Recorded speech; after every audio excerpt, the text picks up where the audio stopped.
Guess where Iran's foreign minister is going today? China.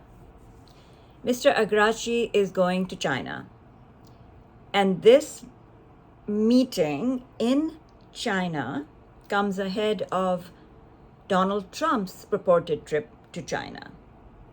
How interesting is that?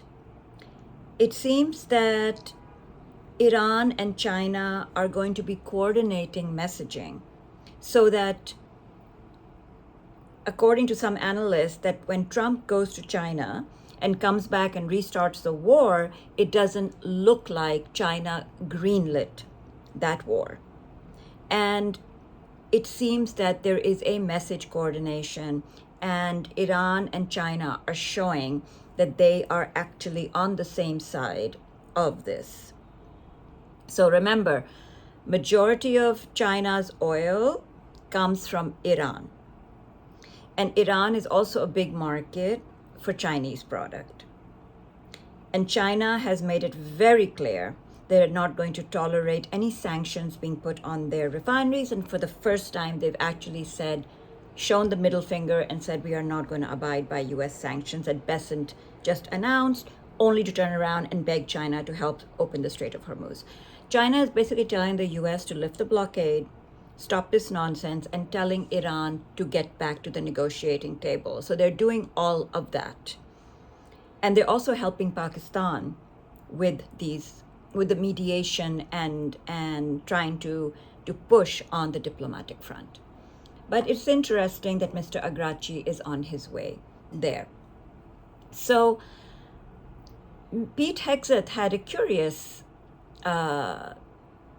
press conference along with General Cain, where he actually said that Washington is overtly and quietly communicating with Iran to allow Operation Freedom to take place. Quite curious.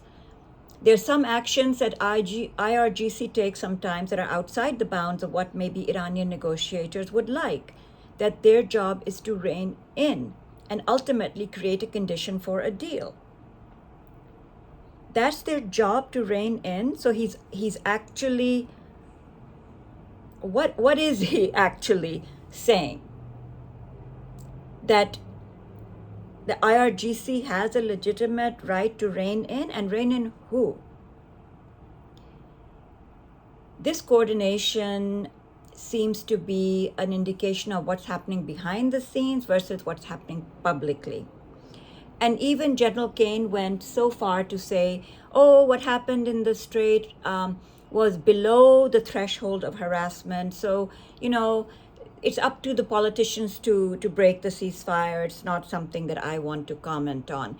So I think there's a real effort to calm the oil markets and to give the perception that Project Freedom is actually breaking the blockade and clearing out the stuck ships, whereas the tanker companies are giving interviews saying, no, we still think this is a huge risk. We don't know who to trust. We don't know who to contact. We still feel this is too big a threat. So if the tanker companies are saying that, I'm sure the insurance companies are also loath to go this route.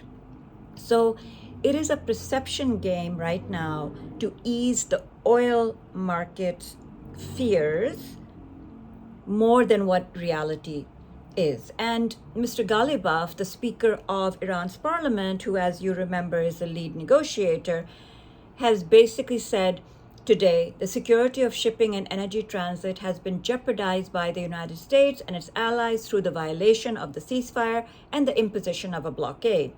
We know full well that the continuation of the status quo is intolerable for America, while we have not even begun yet.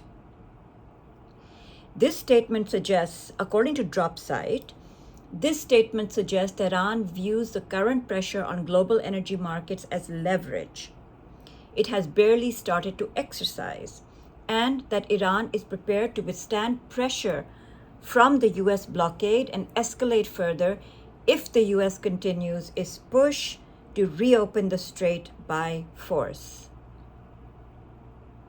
So those are the two competing narratives that that seem to be happening. Something interesting about the whole UAE situation. And there is another analyst, Mr. Reza, who has posted again a little bit of lens on what Iran's perception of UAE is. And I think it's interesting. Iran's evolving security approach increasingly casts the UAE as part of Israel's regional constellation and treats it accordingly within this framework. A new concept is taking shape in Iran's strategic narrative: the application of the Iraqi Kurdistan equation to the UAE.